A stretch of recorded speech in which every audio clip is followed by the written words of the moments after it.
ಯಾರು ಡಾಗಿ ಅದು?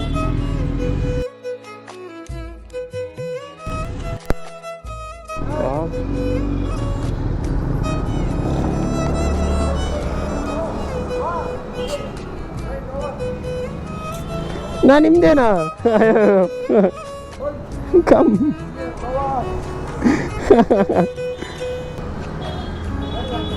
ಕೀ ಬೇರೆ ಒಳಗಡೆ ಇದೆ, ಅವರು ಬರೋವರೆಗೆ ವೆಯ್ಟ್ ಮಾಡ್ತೀವಿ.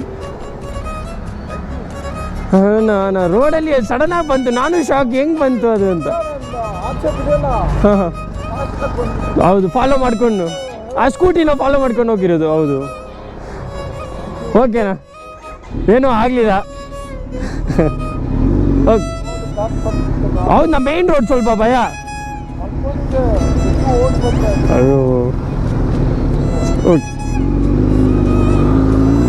ಚಿಕ್ಕ ಬೇಬಿ ಸಡನ್ನ ರೋಡಲ್ಲಿ ಬಂತು, ನಾನು ಯಾರ್ದು ಅಂತ ಶಾಕು. ನಾನು ಜಸ್ಟ್ ನೋಡಿದೆ.